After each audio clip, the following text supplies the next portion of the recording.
Los Angeles, May 22nd, Thursday, 1941. Gray sheets of rain battered the sputtering neon sign, Dewitt's Detective Service, as a silhouette paced spectrally about a cluttered office. I was still entranced and reeling from the aftermath of last month. Lately, it had been dreams of Genevieve, wandering around in desolate voids, sobbing and clutching that stump of her arm. I was sure they were not dreams, yet I dared not attempt to voyage into that little black book of monstrosities. Not until I could ask Mr. Marlow for a way of tethering myself to this time, which I was rather reluctant to do. There are certain things the common populace is not aware of, and it's far better this way. People crave the unknown and the profane, yet do not take the steps to seek it, to control it, to tell it no when you've gone too far. Unfortunately, that's my business. Germany had just finished invading Yugoslavia and Greece, and there were talks that Russia was next. So tensions and war propaganda were already high, and Congress had been investigating Hollywood for possible communism. Actors being ostracized, denizens were teeming with anxiety, aggressive looks, and disappointed dreams. Nothing concrete yet, but rumors can end careers, and that was the objective. Though that's politics, isn't it? Sweet, poisonous control. It's almost impressive. I dozed off whilst gazing over a particularly gruesome triple homicide when there was a faint clicking, the metallic sound of a lock being tried. My lock. This roused me from my dreams, my favorite thing about this world. There was a violent rattle now, a shadow outlined through the stenciled glass frame. Half a moment, if you please. A woman covered in blood, organs, and debris was standing in the hallway, the overhead light downcasting her face in a spectacularly gruesome way. "Are you Detective Jack Dewitt?" "Usually." "I was bestowed the information that I could find you here. I need some assistance with a matter concerning dimensional recovery and a grimoire my father was after." I cast a wary look around. "Dimensional recovery, you say? Well, let's talk inside." I turned on the desk lamp and lit a cigarette. "So, who did you say you were, exactly?" "I didn't, but it's Miss Crowley." "So your father must be Aleister Crowley." "You don't say." "I do say so, unfortunately, and I know where you've been, Jack." I sat down, pouring myself a bourbon. "What do they call that drink here?" "It's called medicine."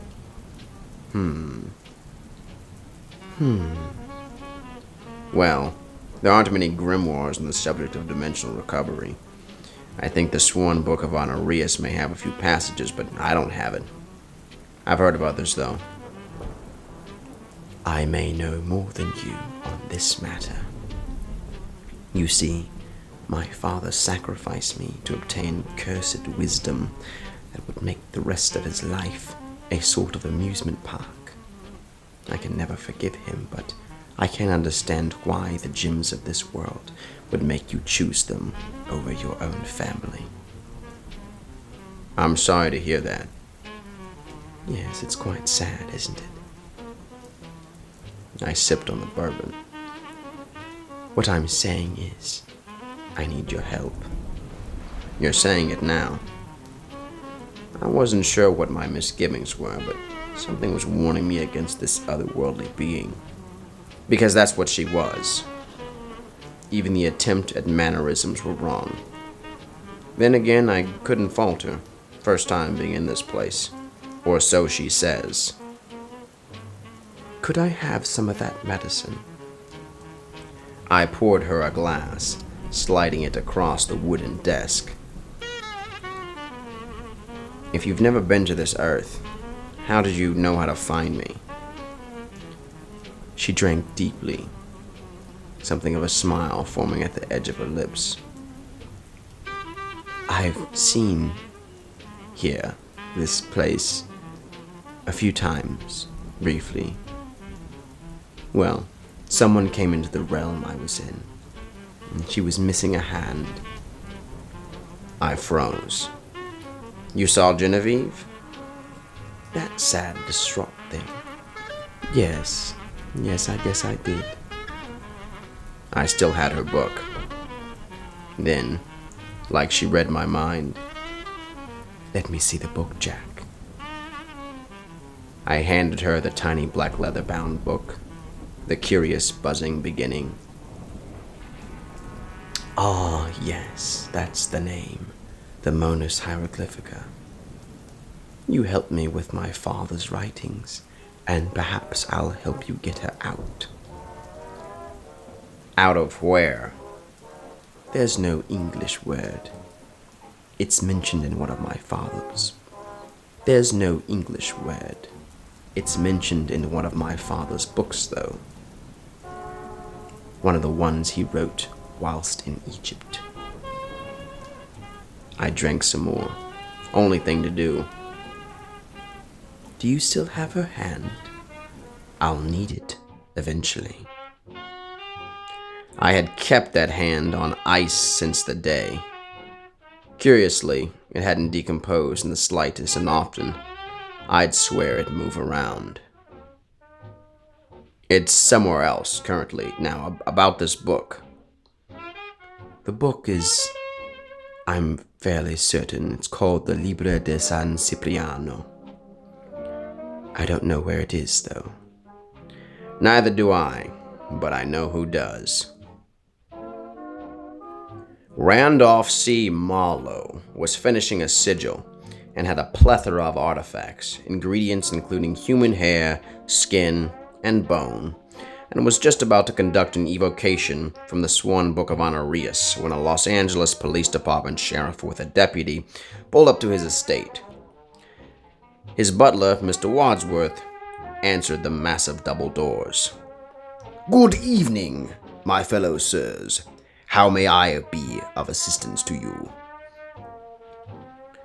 You can tell that crazy, evil, sadistic, monolithic. The sheriff gives him a look. "We were investigating the disappearance of our deputy, John Taylor. He was patrolling around Echo Park and he never checked back in." "How unfortunate. But it's common for government officials to go missing, isn't it? There's the Triad, and Vito's boys frequent that area. We know of Mr. Marlowe's demeanor and his investigations." "Apologies, Sheriff.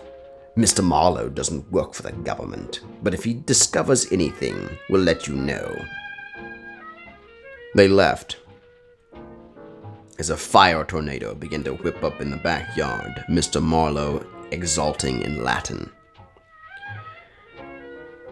He gazed down on his tarantulas domain and myself as my Chevrolet Torpedo Master Deluxe purred into his crescent moon driveway.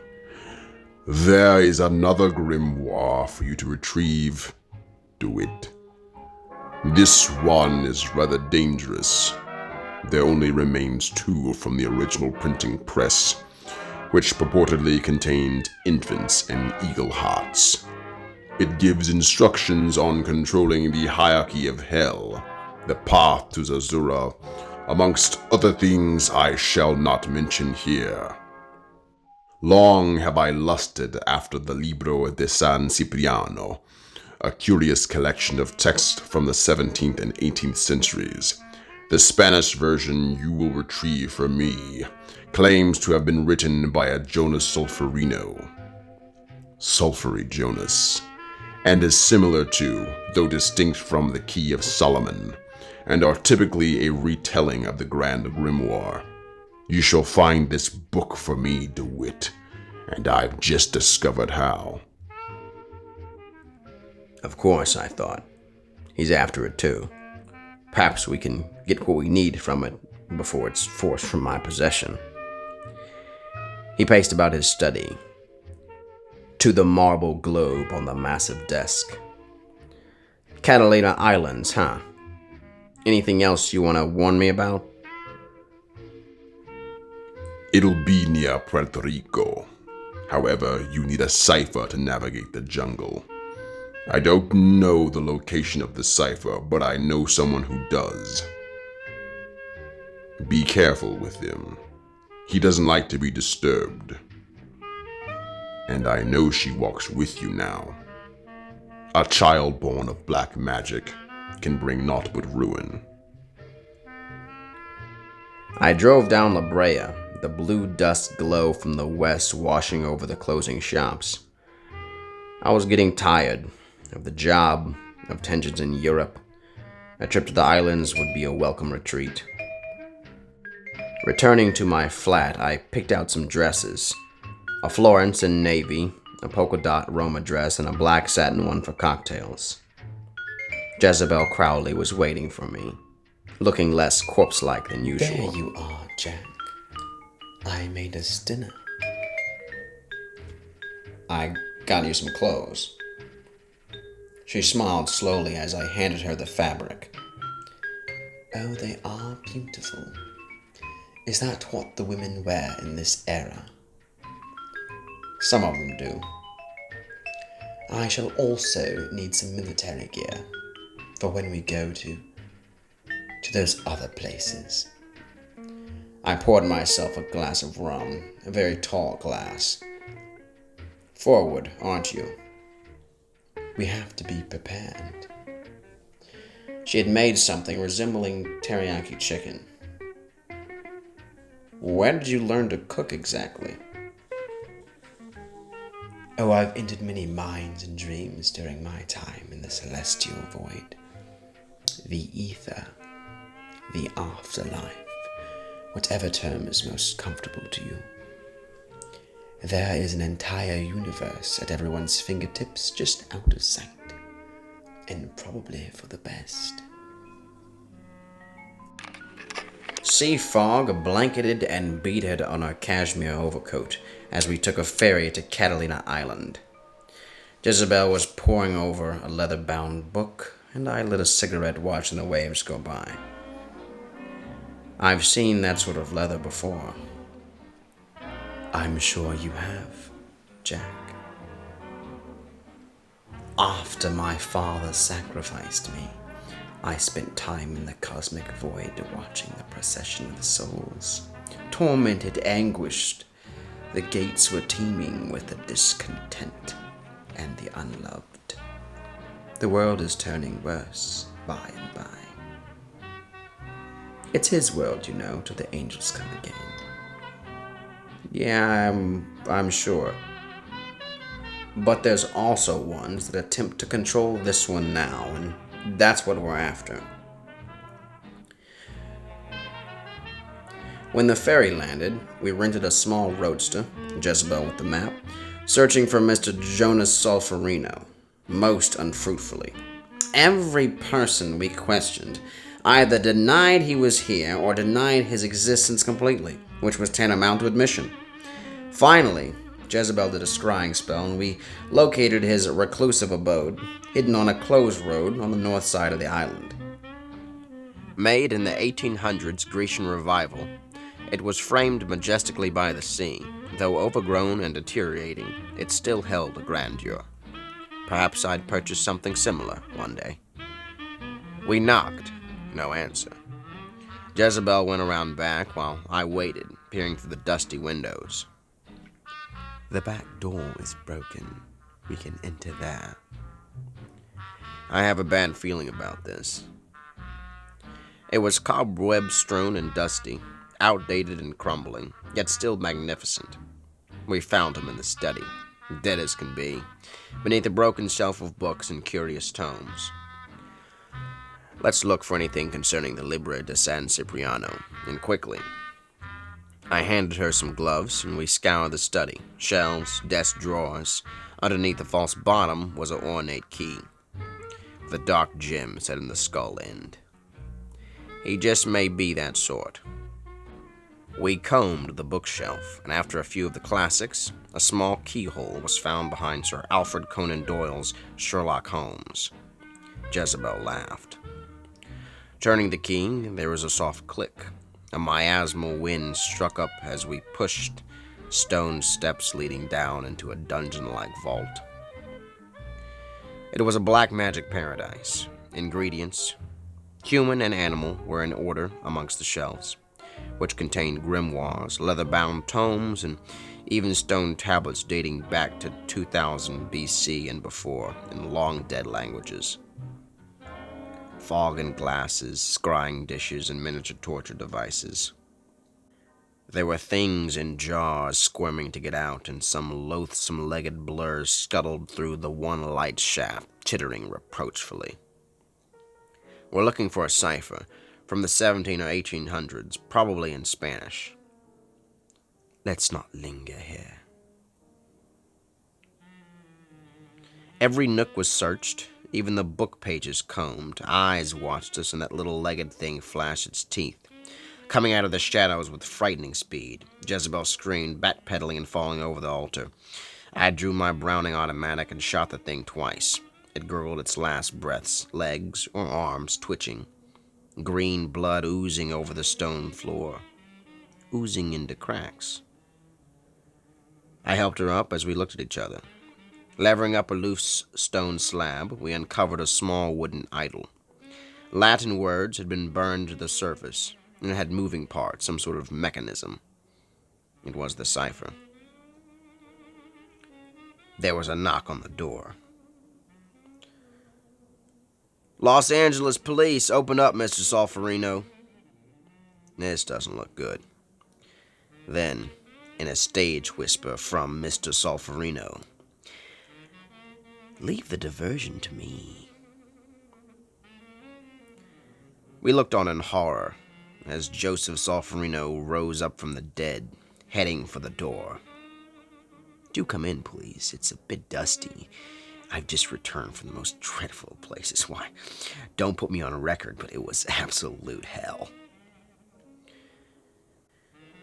Mr. Joseph Solferino, we know you have been in contact with a Mr. Marlow, who we believe is conducting illicit and illegal experiments. Oh, that's absurd. He may look imposing, but he's not so bad. I mean, your entire department is rather racist, isn't it? Perhaps you should be more concerned for the real culprits. You know, the ones who bought America in 1927. Those families, but you wouldn't know about them, would you?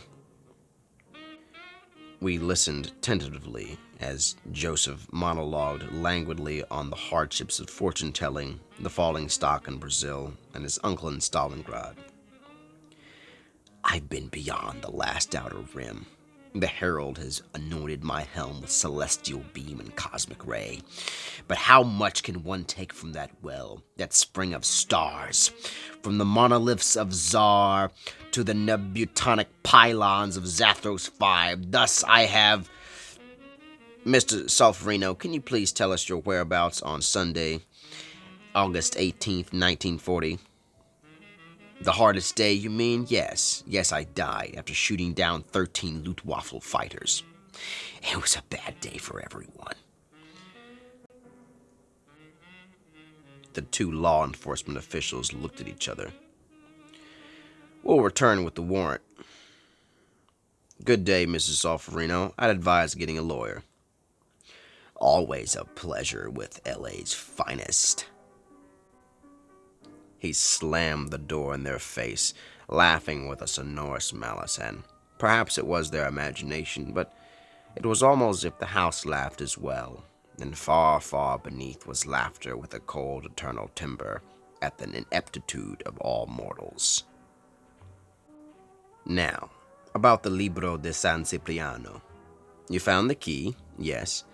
However, as it is with these items, opening it up is a little more difficult. It must be done in the Amazon, and at midnight. And there's only one woman who can lead you there. She's a cannibal, too. Thank you, Mr. Solferino. Apologies for how we entered, but it seems you have some matters to attend to. Thanks, my dear friend. Good fortune. God bless, and hail Satan. The detective duo looked out over a starry ocean night, the ferry drifting towards the Pacific shore. Santa Monica's lights twinkling through the beads of condensation on my cashmere jacket she wore so proudly. Tell me, Jack, what made you desire to pursue this upsetting occupation, a searching in the shadows, these dealings in the dark? I'll tell you a little there, and these events that happen are happening seemingly at random all over the world. But I know they're planned out, and Mr. Marlow knows too. We may even get in on one of their meetings soon. And these creatures control your world? Yes, they are trying to. Trying very hard. Where I was sent, after my 2 years here, I remember very little of this world. It's like a bad dream when you pass from this realm and return to the ether, paradise, heaven being purely spiritual, absolute. Well, it's incomparable. Perhaps I'll show you sometime. Perhaps. On returning to my flat, we were met with a surprise and a burglary. The window was broken, desks and filing cabinets overturned, my redacted papers all over the place. But I felt I already knew what they were searching for. Do you have it? With a coy smile, she slipped the black book out of her sorceress's bag. I'm beginning to understand this world a bit. Nothing else was taken, though the concentration of fingerprints and scrape marks were where the black book was last placed. I grabbed most of my things, dialing for the glass manufacturer to come by in the morning. Jezebel had a most curious expression, turning to shock. Get down! A masked and gloved man with a fedora shot through the door frame, dove behind the desk and upturned it, as bullets ricocheted through the office. I knew my coat 1911. I need another pair of hands tonight. The assailant froze at this, and I shot him in the chest. She laughed with a rather evil timbre. Casting her a glance, I checked his pockets. Oh, God, it's the FBI. FB me?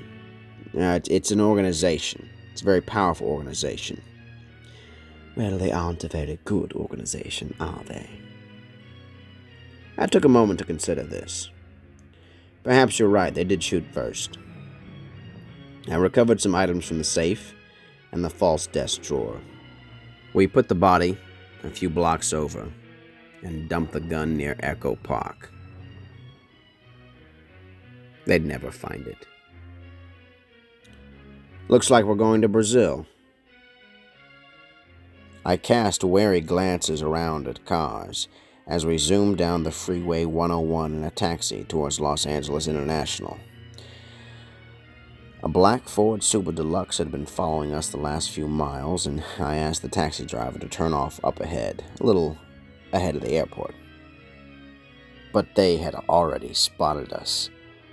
2 men in dark suits with fedoras watched us as we checked our luggage in.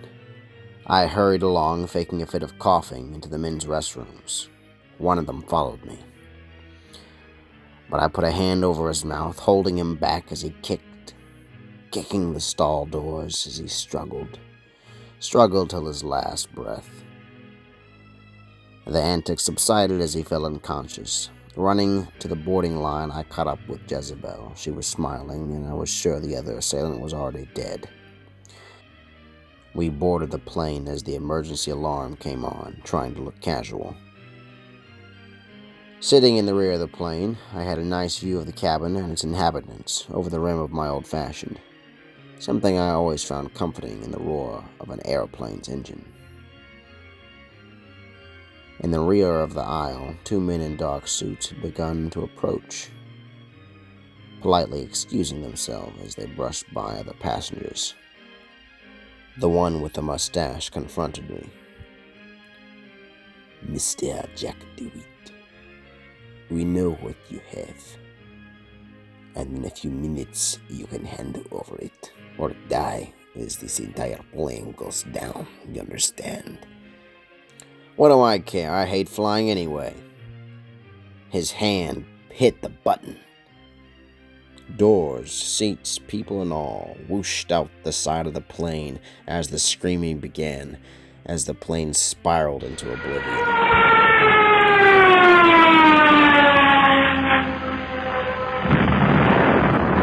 We hurled ourselves out of the emergency cabin door, the salt water rushing to meet us as the smoking plane skipped and gyrated over the water.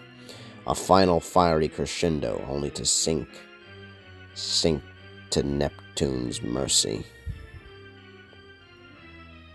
Swimming to shore, we took inventory and gathered ourselves as much as one can when stranded on a deserted island, being chased by a cult of tome-seeking sociopaths.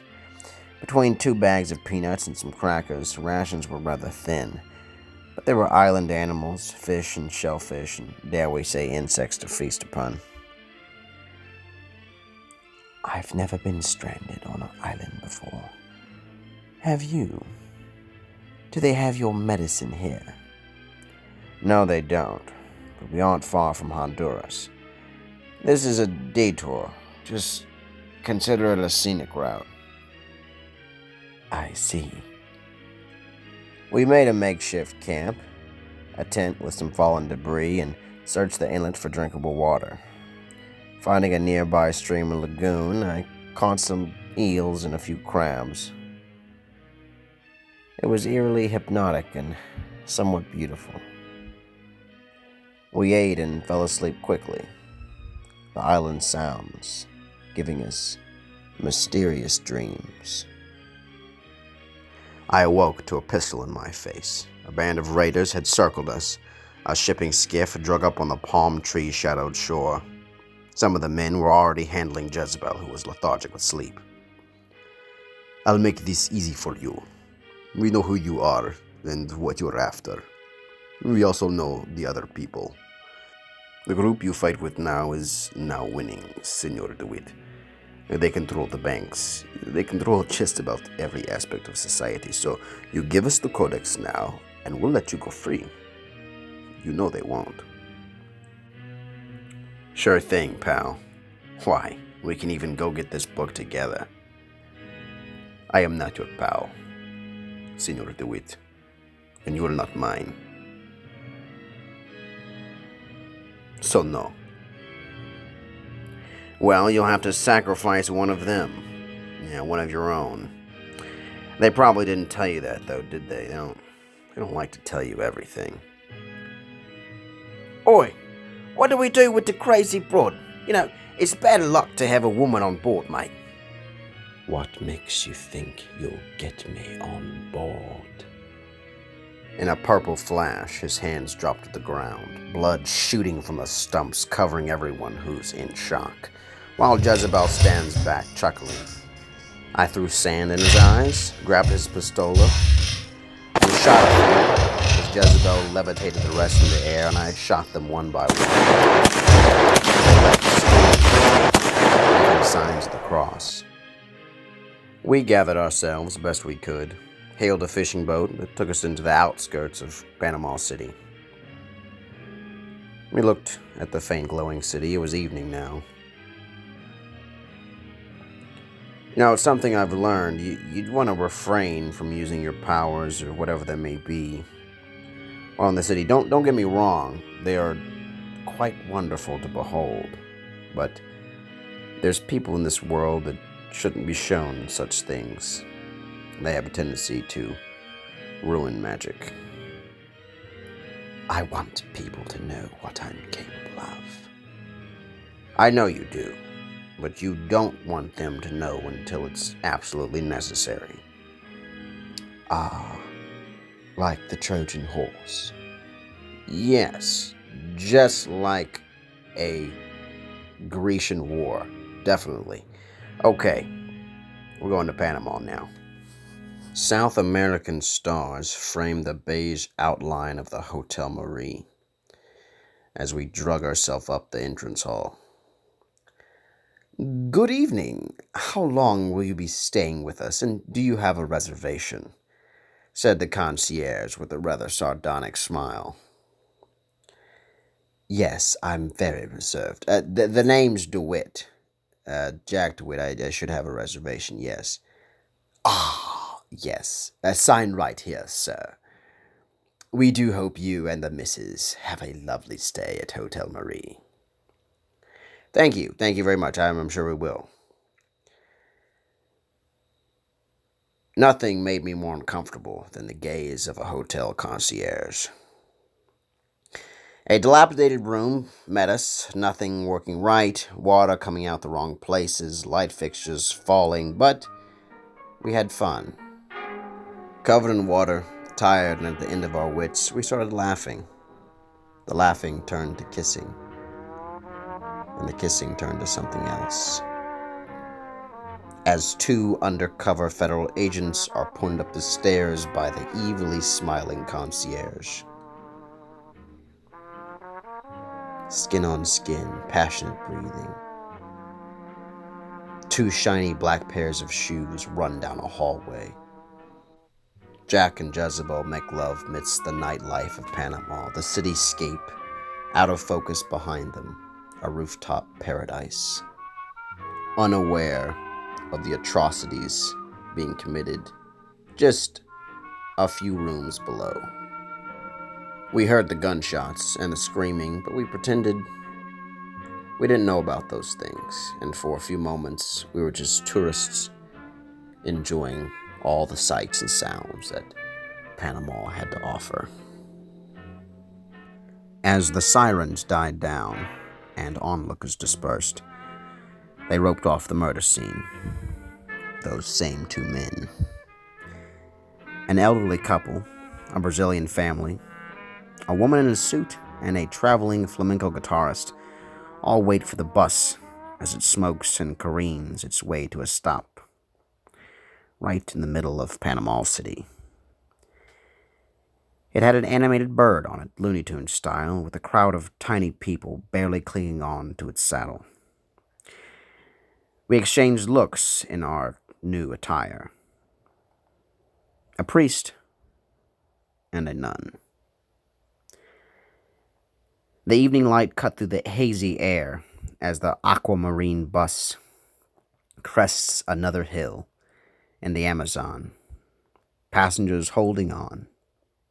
Calls of beasts and less friendlier things echoed through the expanse of green, dark shapes among the tree canopies, leering down at them with a dappled light.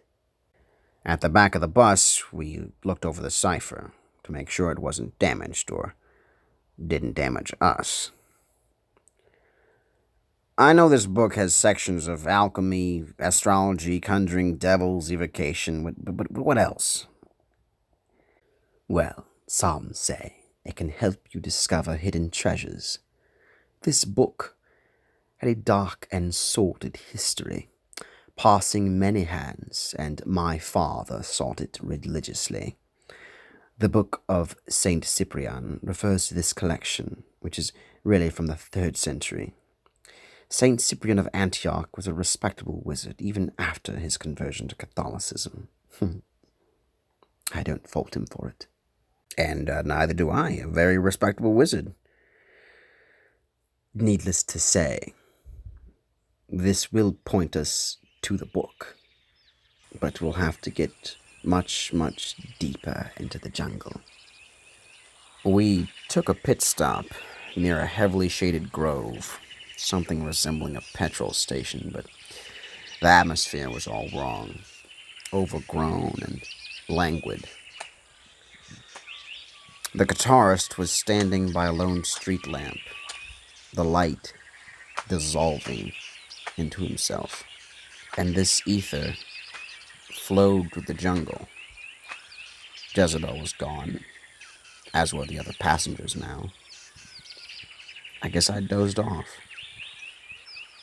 This is sort of what it's like when you go through the Amazon. It's rather difficult to remember details.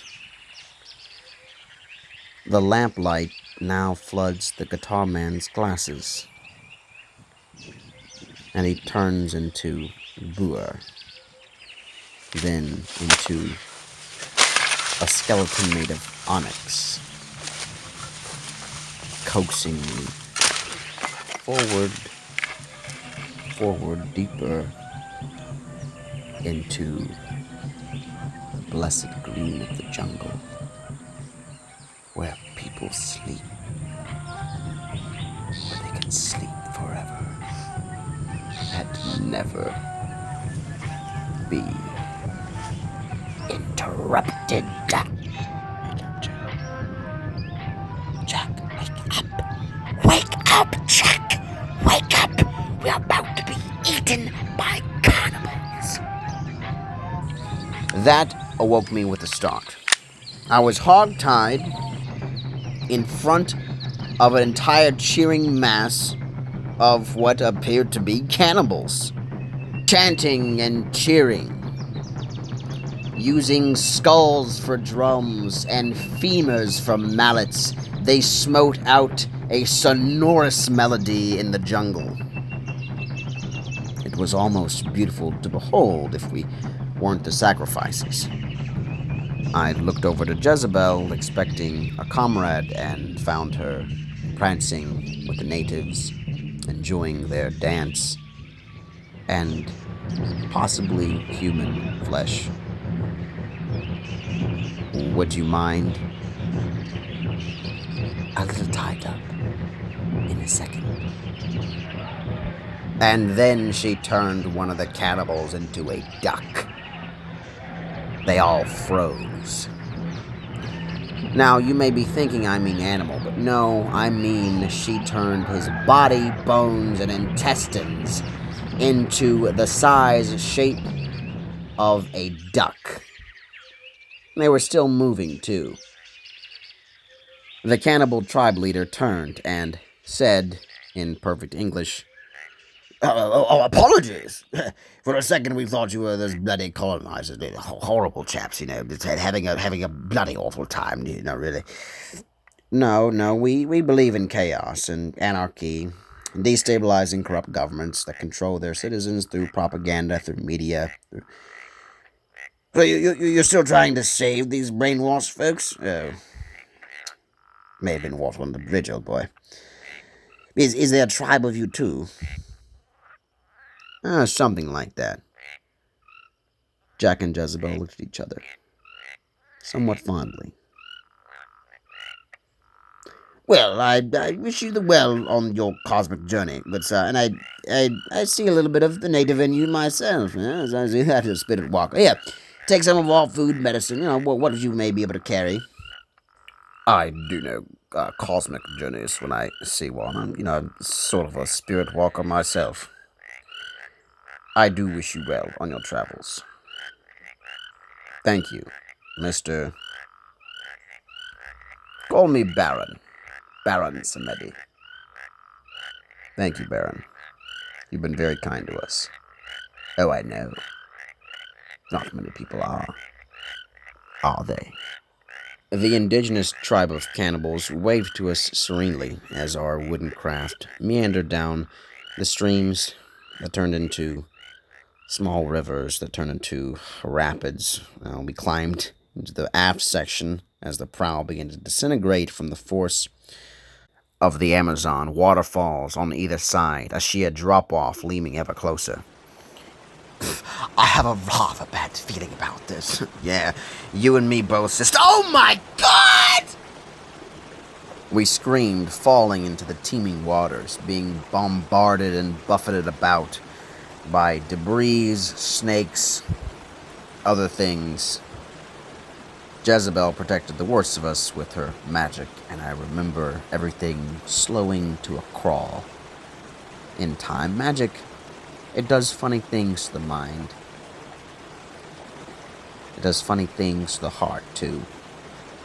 We awoke on the riverbank, coughing, spluttering, being observed by two frogs who were croaking with an inordinate amount of mirth for my tastes, and also a faint glow from the cipher The moon was out now, amongst other things lurking in the jungle. Hold it up against the light. I turned the torchlight on and held it up. No, silly man. The moonlight. Oh, yes, of course, the moonlight. Silly me.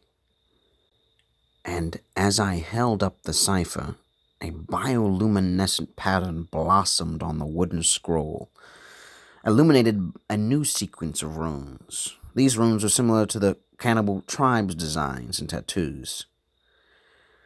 She gazed thoughtfully at it for some time. Leave it to me. 'Tis illusion magic, mixed with nature's own, and I know it well. She took the cipher, whispered to it, placed it amongst the ground, and it started to move. It moved, oscillating north to south in a rather violent manner. Then slowly a faint blue light emerged from the vine-laden floor of the jungle. Rising up with the insects and fireflies, it led deeper, and we followed it. The humid air beating into condensation on our skin. The luminescence led us to a moonlit grotto. In the center of this botanical grotto was a leather-bound tome, entombed in liana vines, an odd humming in the air. The letters Libro de San Cipriano glistened as blood in the moonlight as Jack and Jezebel approached it. As soon as my hand touched the book, several blades came whipping down, slicing through the vines where my hand had been a second before. That's when the laughing started. The laughing skeletons that wouldn't let us leave. They blocked the entrance, and they invited us with such warmth and comfort, an invitation to stay forever. We could stay with them, those beautiful skeletons, in that moonlit grotto forever. Forever resting, forever at peace. But we couldn't. We had to leave. We had to get away from those goddamn skeletons!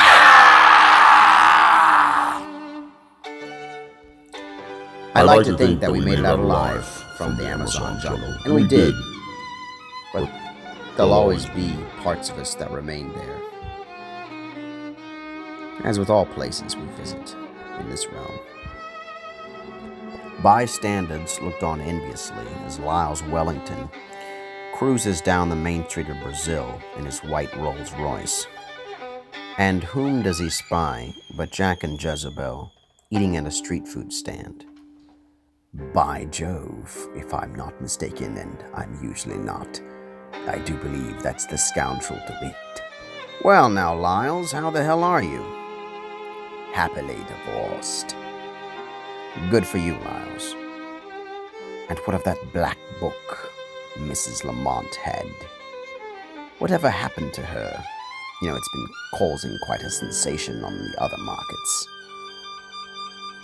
I haven't seen Genevieve in months, and the book is not in my possession at the moment. Don't lie to me, Dewitt. It's one of the few things you're not very good at. I'm sorry. He's actually telling the truth. I don't care. I know you've got it with you. He may not have told you, but that's how she died, you know. Accompanying him on one of his goddamn adventures. See, that's the thing about Jack, his adventures, they aren't so bad. It's the things he's after. And the people you meet along the way. Well, Lyles, it's been a pleasure, as always, but we're going to be leaving now. No, you're not.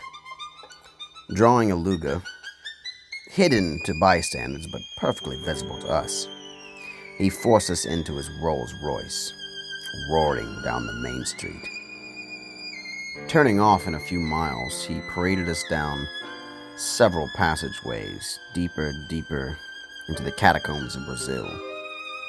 This'll keep you out of the way for a few hours at least. See you around, old boy, or rather, under the ground. Laughing, he rolls the granite slab over the entrance, sealing up the tomb. We were trapped with millions of dead under the bustling streets of Brazil. The stench and atmosphere was almost unbearable to me, but Jezebel didn't seem to mind. This was her domain. You know, I'm most happy in the dark. This is how I've spent most of my time, away from the living, in the comfort of the dead. Is that so? Well, let's find a way out of here before we become permanent residents. We continued down that hall of death. Eyes watching closely, all sorts of eyes. Big ones and small ones, yellow and green, vertical and saucer eyes as well. There was a longing in them. At the end of the ghastly corridor, there was a massive wall of bones. Finding a few femurs nearby, we hacked at it repeatedly. Eventually it came crumbling down, and there was a manhole smiling benignly at us. Oh, thank God. We'll have to kill him one day, you know. Your friend, Lyles. I know, Jess. I know. We have to get to the Isle of the Dead, Jack. I knew that, too. I rented a canoe, and we rowed laboriously to the island. It was near Sao Paulo, and it was sunset. The first sign something was wrong was how cold it was. 50 degrees at least. Far, far below anything nearby. The beach stretched on, then curved around to a mammoth structure, something put away from the common folk. Is that it? Yes, Jack. That's it. Massive ivory doors stood stoically, bending into one's view, full of abominable faces in grotesque and sardonic expressions, all looking down on you. There were cypress trees blowing softly in some spectral wind, framing the doors of bone, and behind loomed a small mountain of stone, like a natural mausoleum. But there were no animals, nor birds, nor insects, and it was so cold. A garden in winter, a garden for the dead. Thus we entered, and the doors boomed shut with sonorous malice.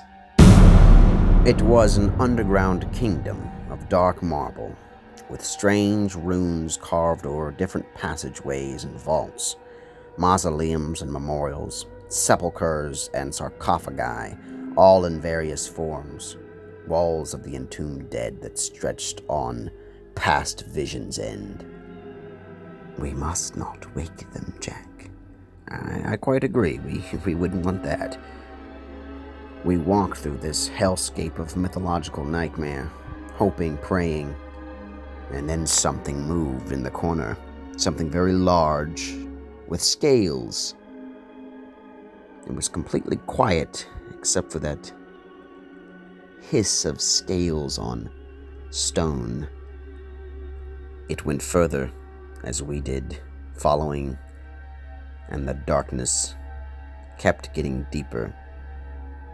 It was almost painful on the eyes. My flashlight would not light, and matches would not burn. We may have passed over, and if we have, it's best if you leave things to me. I agree. The slithering stopped, or receded, and looking on, we saw a massive abyss, a pit to Tartarus itself. Then she was crying, or trying not to, the mascara turning her face spectral in the infernal glow. A glowing, burning, green vortex of hell's fire spiraled up from the center of the chasm. A flame from beyond, carrying the hopes, dreams, lives of past and future, all melting together with a violent cacophony of the damned. I grasped onto one of the standing sarcophagi, bracing myself from the blasphemous inferno, while Jezebel, a silver ethereal chain tethering us, ventured out onto the narrow platform, calling out to that phosphorescent abyss. I never needed your love, Father. It was all wrong anyway. And I thank you for giving me the desire to explore the truths you were too cowardly to find out during this existence. Though I'm sure you'll discover them now, won't you, Alistair Crowley? The green inferno molts into a satanic face, something otherworldly, burning claws reaching through the pyrospheric inferno. But Jezebel does not flinch. The emerald flames now whipping around her, but not burning. Ego mortum est. Ego meo mortus et familia. Nunquam arum potestas. Poroso sanguis. The thought form lunges at her, and raising her arms, beams of light cleaves its outstretched claws, blood spattering her face. I don't regret it, but I'll have vengeance yet. All I could do was stand and watch as she destroyed her father, the thing, the inferno, with a hatred not of this universe. Then she collapsed, her magic spent, her vengeance wrought. As the mausoleum of doom began to crumble around us, I carried her out, the wails of the damned serenading our departure. Back on the beach, laying on the sands, breathing heavily, she looked at me. Let's get back to Los Angeles, Jack. I don't think we're welcome here. No, you're not. I turned quickly, looking down another rifle barrel. Bandit militia surrounding us. The rifle butt came down once, but it didn't really work, so it came down again. This time it did. A line of men, women, and children are herded up with guns on the marble steps of Sao Paulo's cathedral, Jack and Jezebel bringing up the undignified rear. Look, nothing pains me more than the taking from my own people. Yet that is exactly what our government has done, and has always done. The people cheer. Then yet you continue to vote for them! Your indentured servitude! You all welcome it! And you enjoy the cages of mind and body! The people fall silent. You make me sick to the grave! The grave! The voting, the arguing, the milling about while men like me do what needs to be done! The people look doubtful. But don't worry, your deaths are for a glorious purpose, of revolution and rebellion. I'm giving you the chance at eternal life, my friends, and to be remembered as martyrs of what is today, Signor Rothschild? It's Tuesday, the 10th of June, yeah. I'll be going to Lausanne, Switzerland. Have Air DuPont and the Astor family forward the information there, yeah. Good work, Rodrigo. You've been a good friend. Auf Wiedersehen. They exchange a Masonic handshake. I watched him leave with malice. There are some fine-dressed men that are the sole embodiment of evil, And this was one of them. And one day soon, I'll put an end to all of them. The elite, the ones who build cages of wealth and poison the world around them. Rodrigo looks back to his sacrifices and shrugs. But I had already freed myself. As two of the militia opened fire, I threw a knife from my ankle. Catching one in the face, Rodrigo aimed for the back row for the children. A strong-looking man, seeing my tenacity, assists, taking the Browning automatic and firing upon the remaining raiders, who begin to run. And Jezebel zeroes in on Rodrigo, aiming for the children, about to squeeze the trigger. She raises her hands, his body contorting grotesquely in acrobatic positions. There is a snapping pop and crack as his spine slides out through his mouth, followed by the large and small intestines. She flings his lifeless corpse towards the church and impales both his hands upside down in honor of St. Peter's Cross. The rest of the militia group run, screaming, scarred for life. And I looked at her, wondering if one day I'd have to put her down. If she could do things like that with such ease. But the people, however, cheer, and there's a fiesta with lots of fried food and drink, and Jezebel laughs with the children, looking back as they worship her as a deity. Do you have any children, Jack? They are really quite delightful creatures. No, I don't, thankfully. I think I would enjoy being a mother. It is difficult being alone and an affront to the natural order of things. Sometimes. With some moderately easy detective work, we had tracked Mr. Rothschild's to a private hangar near Sao Paulo.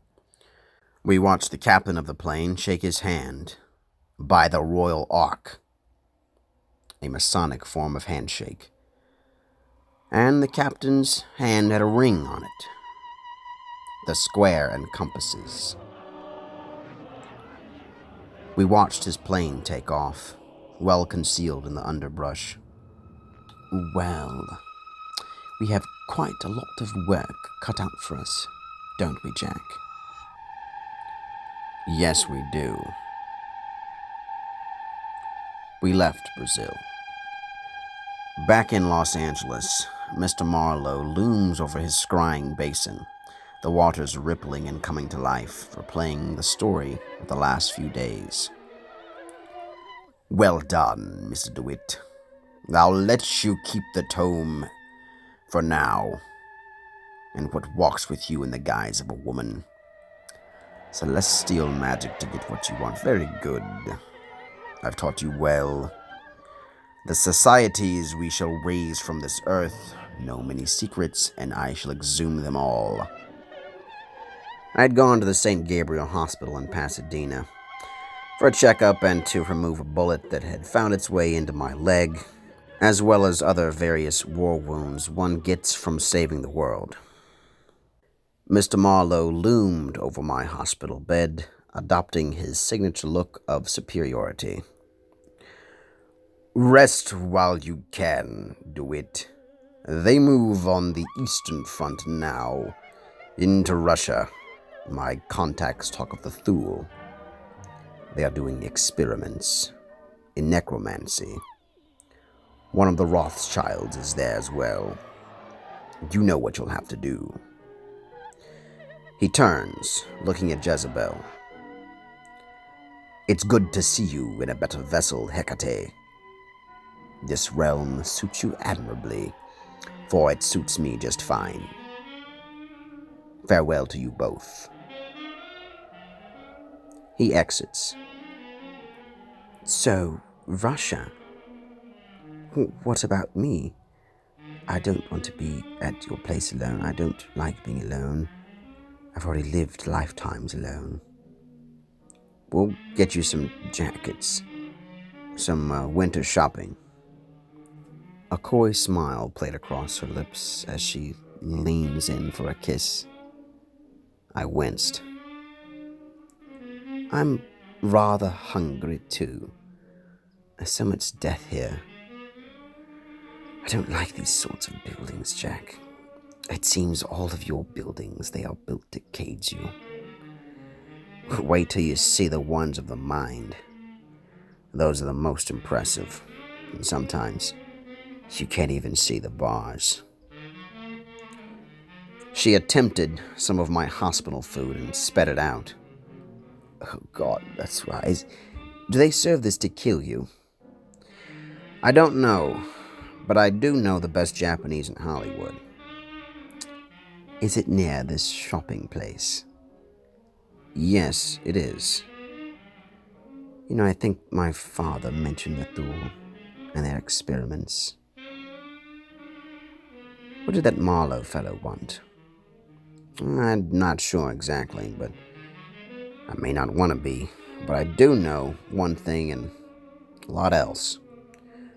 We'll be going to Russia and we'll be killing Nazis. That sounds like a most wonderful adventure. Jack Dewitt will return in episode 3, A Suite for Stalingrad.